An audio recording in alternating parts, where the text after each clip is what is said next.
ACI Auto Sport. A partir de agora, confira tudo sobre o mundo da velocidade na terra, asfalto, arrancadões, ralis e drift, além de cobertura de eventos, entrevistas com pilotos e o calendário das principais provas do Brasil. ACI Auto Sport, uma produção do Automóvel Clube de Itajaí. A apresentação do comunicador Mafra e reportagens Francis Henrique Trenepol.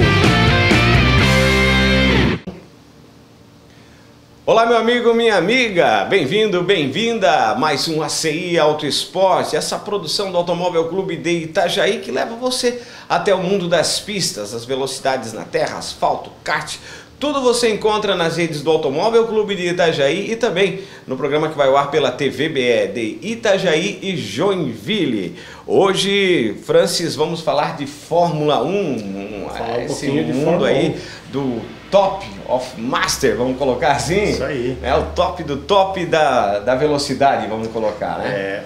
Fórmula 1 é um assunto muito caro aos brasileiros, né? Uma paixão de gerações aí que começou lá com o Emerson, depois Piquet, Senna, isso falando dos que conquistaram títulos. E teve mais uma gama de pilotos aí e a gente sempre fica naquela expectativa de um brasileiro novamente na categoria.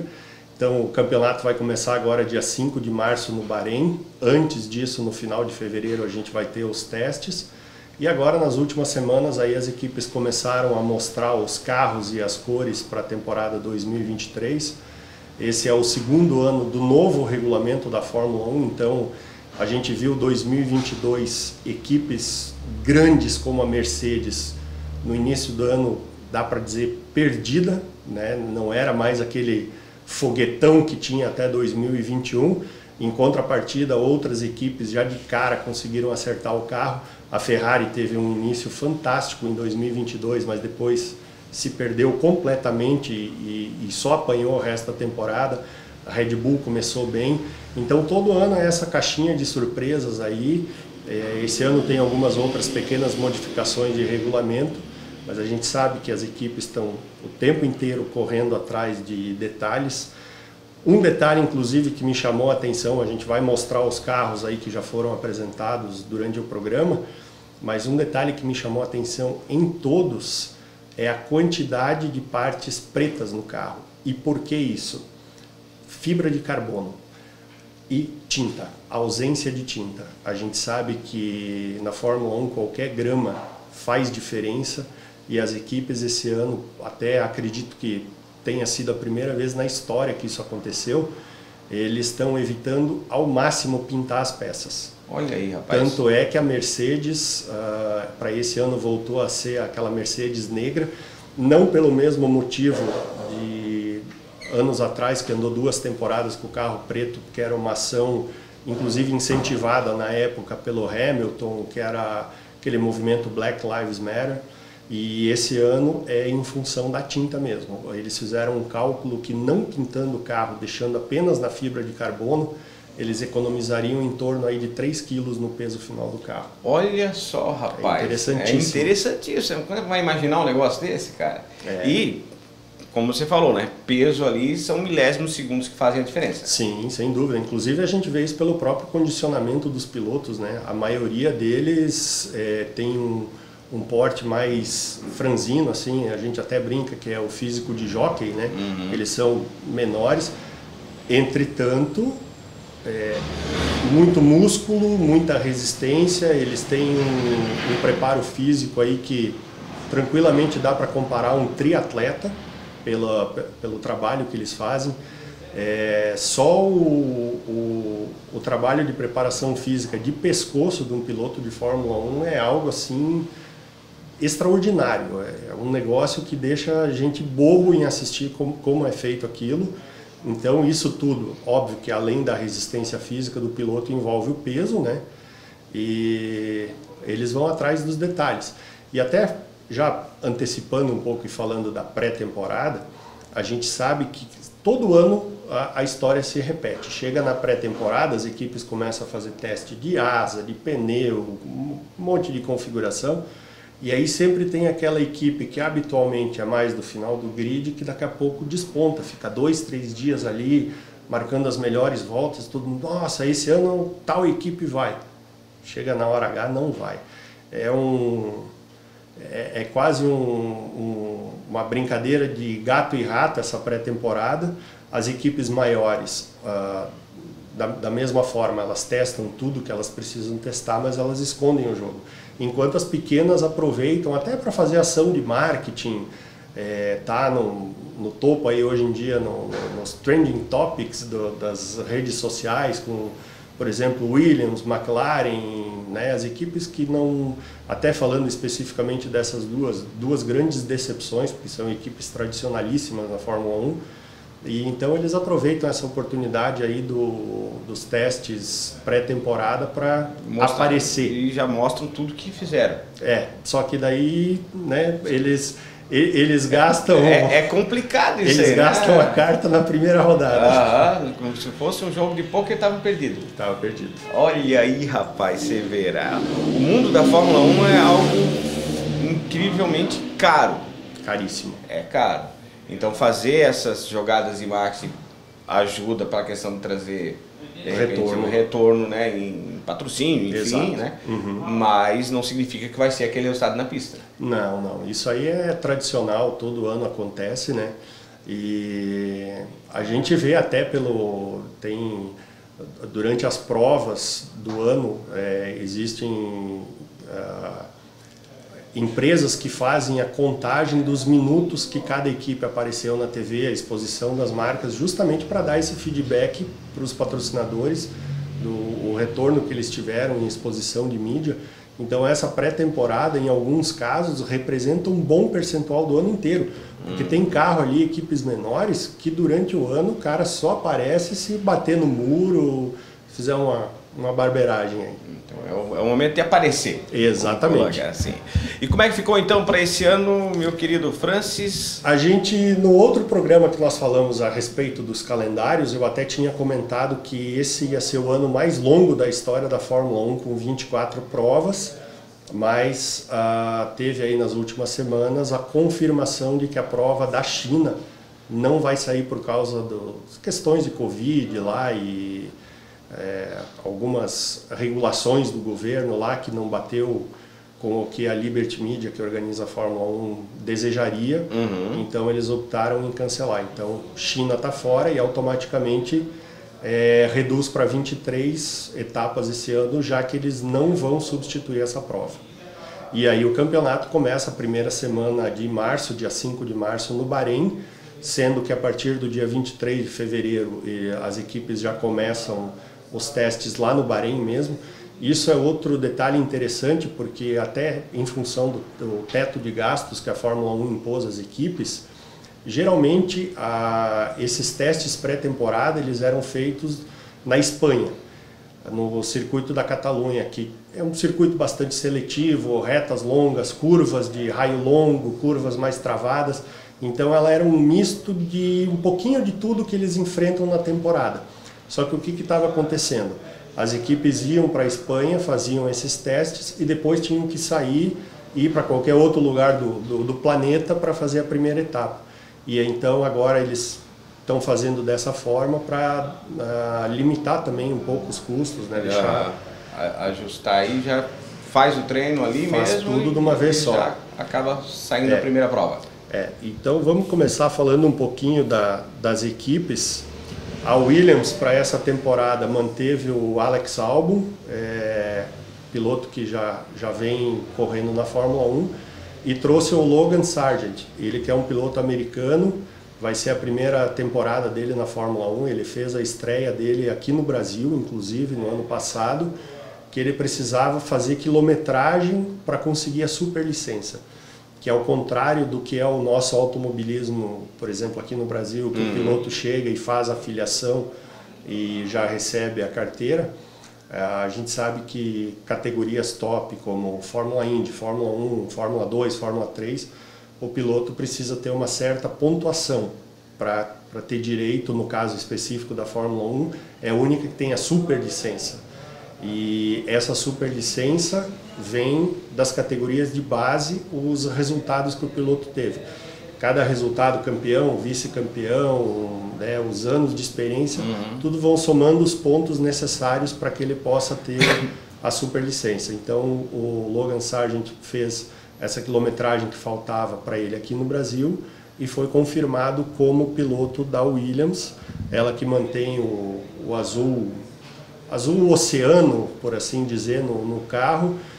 Não traz nenhuma novidade aerodinâmica, Williams, não tem nada demais.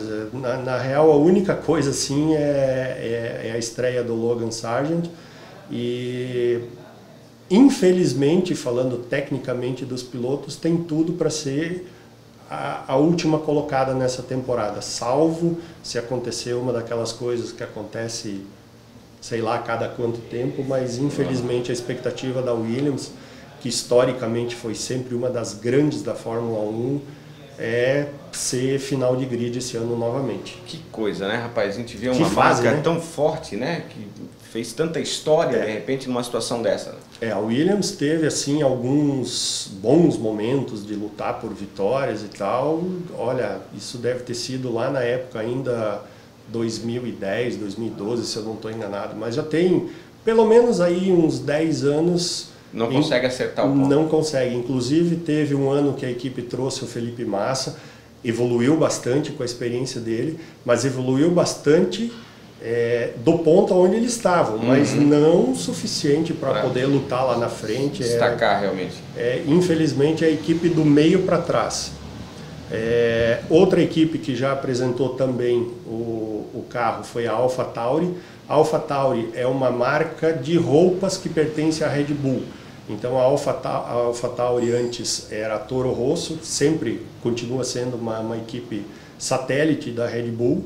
Então eles mantiveram o Yuki Tsunoda, trouxeram o Nick De Vries, esse é um piloto muito bom.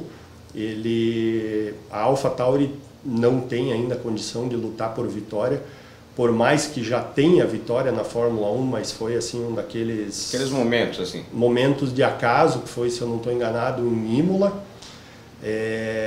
Mas eu acho que o Nick De Vries é um piloto assim que ele vai, esse ano, fazer quilometragem e muito possivelmente aí 2024, 2025, ele deve escalar para uma equipe maior.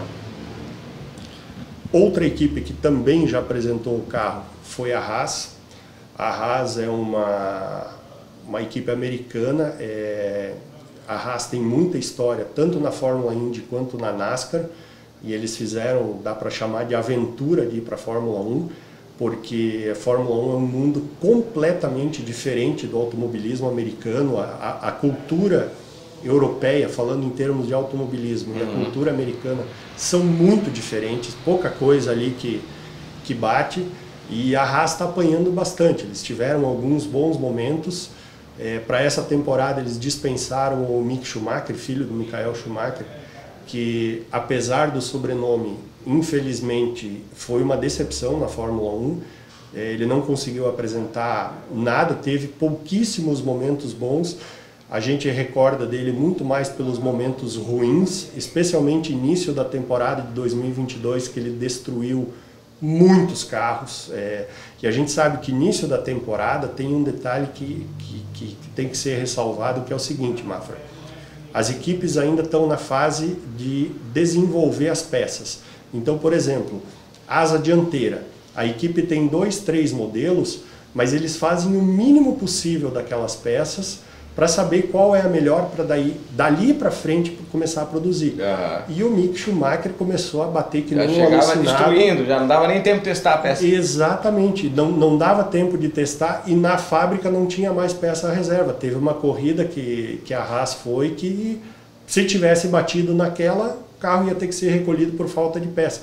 E aí não entra a questão financeira, nada. É isso que eu expliquei eles vão levando aos poucos até descobrir qual é a melhor, porque não adianta fazer 50 peças de cada e aí daqui a pouco tu tem lá 80, 90 peças que vão virar lixo. E a gente sabe que é caríssimo isso. O bico da Fórmula 1 custa muito mais do que um carro popular aqui no Brasil, que de popular só tem o nome também. Vamos lá, né? Então, eles mantiveram aí a Haas, o Kevin Magnussen, e no lugar do Mick Schumacher, eles trouxeram de volta o Nico Hülkenberg. Então é uma dupla de pilotos razoável numa equipe razoável. Muito bem, você está acompanhando aí o ACI Autosport hoje falando da Fórmula 1, o que acontece em 2023, os carros, os pilotos, Tudo você fica sabendo nesse programa com o nosso amigo Francis. Eu vou para o giro de apoio cultural rapidinho, para o intervalo comercial, e a gente volta rapidinho, se a gente está de volta com a ACI Auto Esporte. Fica ligado com a gente. Voltamos com o programa ACI Auto Esporte, o programa para quem é apaixonado por velocidade, grandes máquinas e fã de pilotos incríveis. Produção Automóvel Clube de Itajaí e apresentação Mafra. Muito bem, já estamos de volta nesse programa falando sobre a Fórmula 1, as novidades de 2023, pilotos, carros, as mudanças, a falta de pintura, tudo isso você fica sabendo aqui, ó. Quem diria que uma pintura no carro ia economizar tantos quilos? É um negócio impressionante. Impressionante. É só o nosso amigo Francis, essa enciclopédia humana do automobilismo, para trazer essa informação para a gente. Francis, tem mais equipes então trazendo novidade. É isso aí, a Aston Martin também apresentou carro para essa temporada. A Aston Martin, que tem um piloto que é praticamente patrimônio da casa, que é o Lance Stroll, porque ele é o filho do dono da equipe.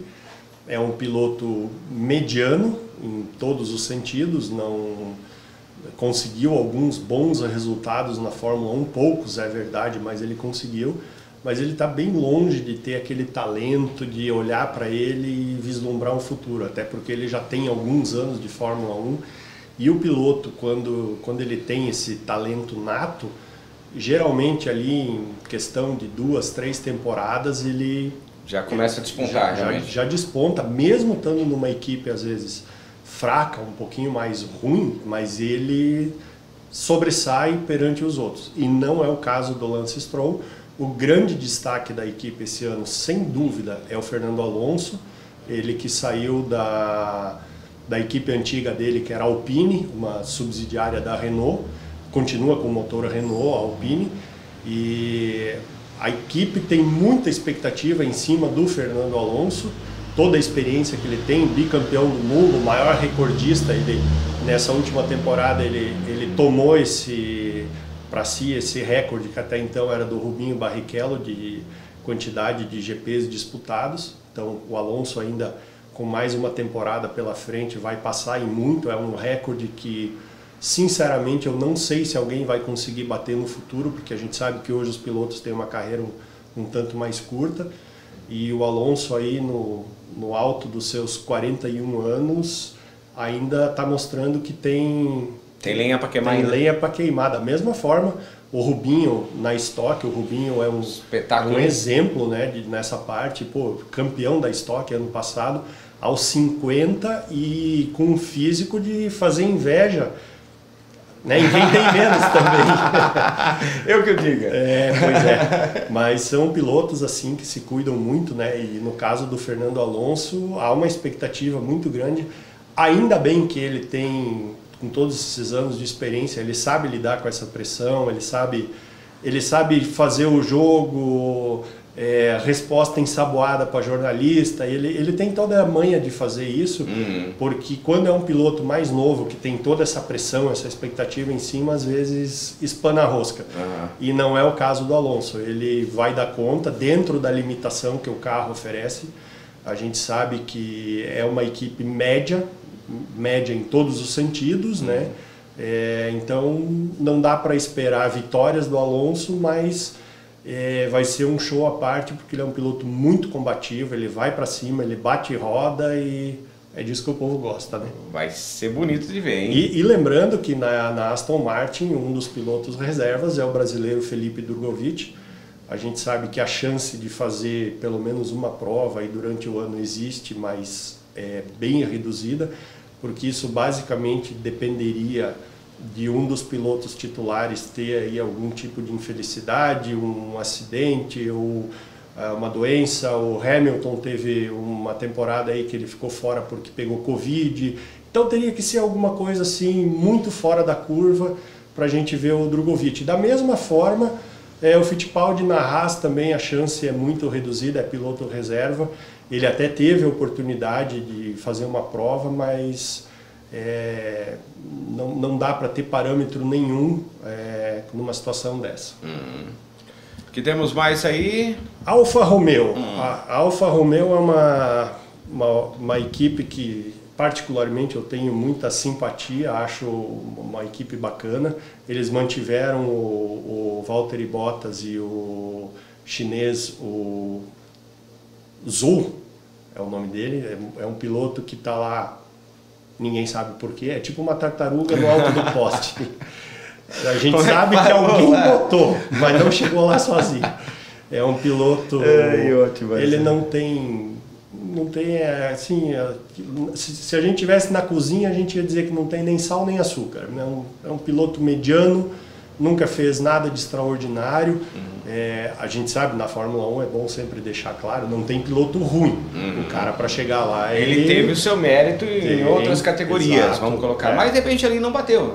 O cara não sai de uma primeira vez num kart indoor para a Fórmula 1, isso é fato.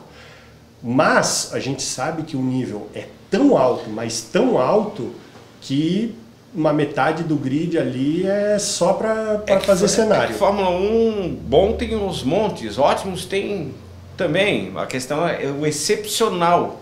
O excepcional é a Fórmula 1. E nessa linha mediana, a gente separa os medianos que são de grana quebrado e os medianos que têm muita grana. Então, por exemplo, a gente falou ali antes da Aston Martin, o pai do Lance Stroll, ele comprou a equipe para o filho poder andar. Então, se meu pai tivesse grana para comprar uma equipe de Fórmula 1, provavelmente eu também seria piloto de Fórmula 1, né? Outra equipe que apresentou carro para essa temporada, também manteve o laranja dos últimos anos, aí foi a McLaren. Eles mantiveram o Lando Norris como piloto já desde a temporada passada e trouxeram o Oscar Piastri. É um piloto novo na Fórmula 1. Ele tem um histórico muito bom nas categorias de base, é um piloto muito forte. E agora ele vai passar por aquele teste de fogo de estar na categoria top, que a gente sabe que isso também acontece, Mafra.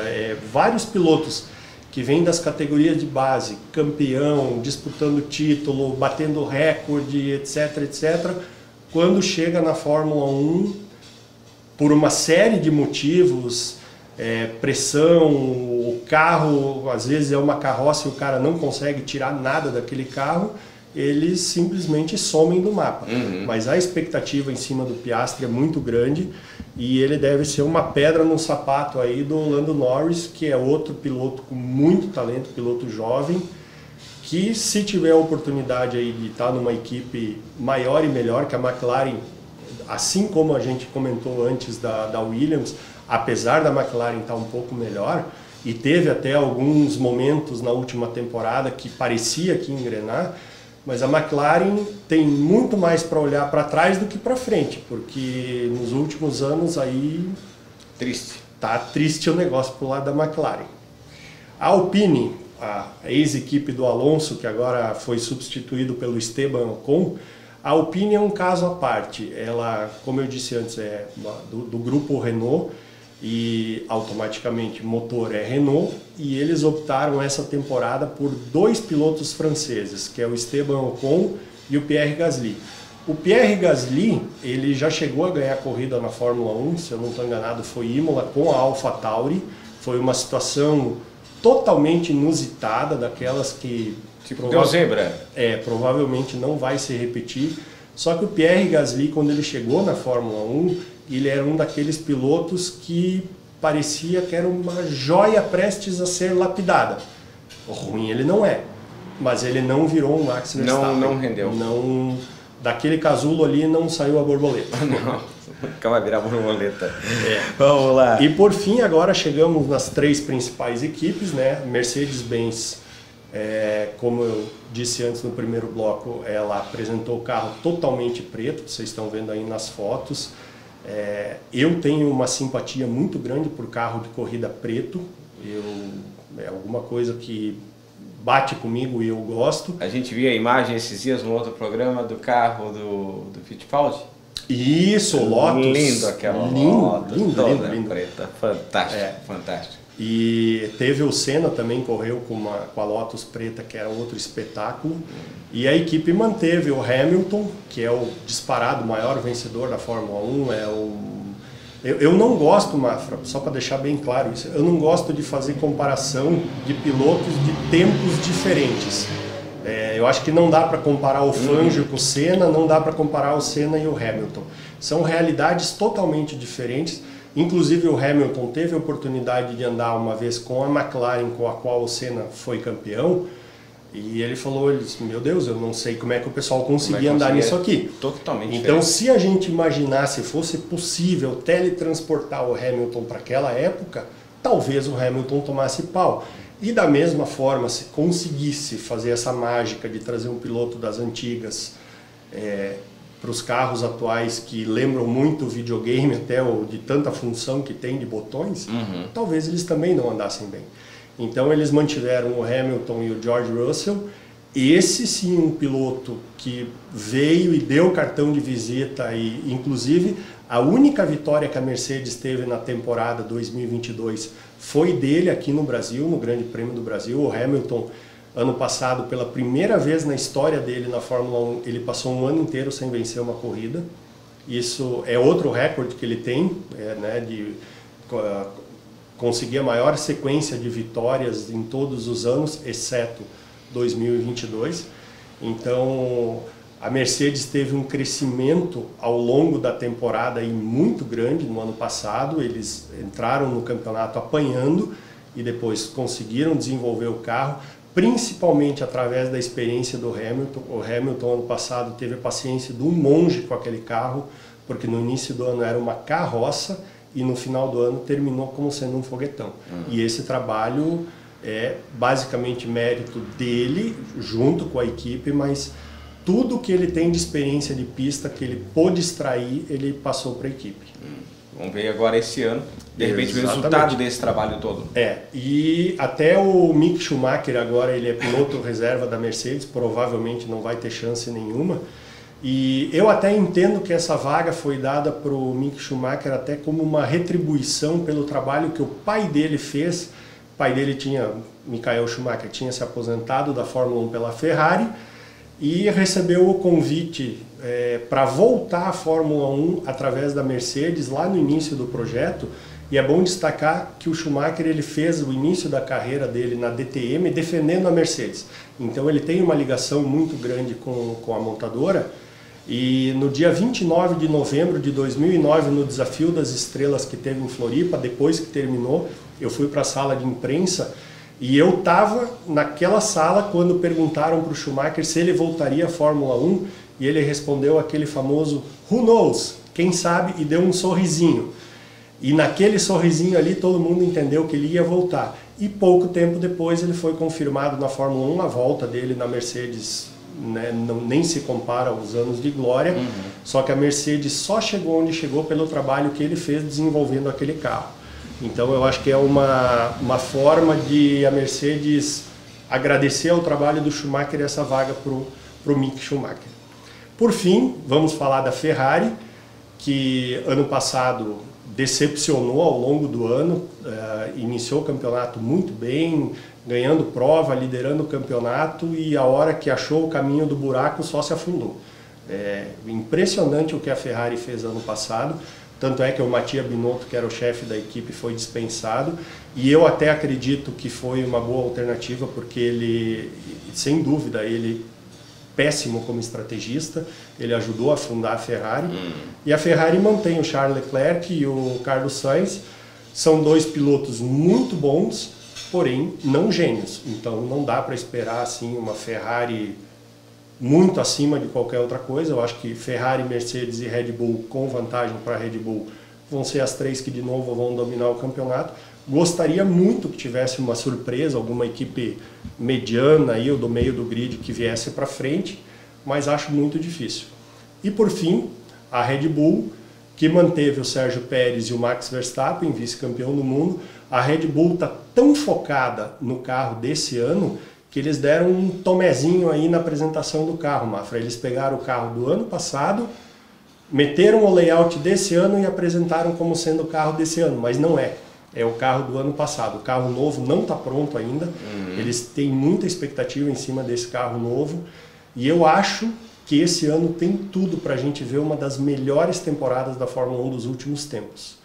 porque esse regulamento novo que passou a vigorar em 2022 deu uma bagunçada no coreto. A gente vê as equipes, inclusive do meio do grid, que antes tinha muito espaçamento entre elas, hoje a gente vê uma briga de foice e facão a corrida inteira, e não importa se é uma pista de alta, de baixa, ou o que quer que seja, tá tendo sempre briga. Só a gente está torcendo para que essa briga também ocorra no pelotão da frente. Muito bem, então grandes emoções aguardam para esse ano de 2023. Muita coisa rolando nas pistas e, é claro, você vai ficar atento também no que está rolando aqui no seu ACI Autosport. Lembrando que este final de semana agora tem o EPRIX, o Grande Prêmio do Brasil da Fórmula E, no Sambódromo em São Paulo. Olha aí, mais uma prova fantástica que você pode acompanhar. Fique atento, o ACI Autosport vai ficando por aqui, né? Desejando a todos vocês aí uma excelente noite. Lembrando que o nosso programa vai ao ar todas as sextas-feiras na TVBE de Itajaí e também de Joinville e pelas redes sociais do Automóvel Clube de Itajaí. Um forte abraço a todos e até o próximo ACI Autosport. Tchau, gente!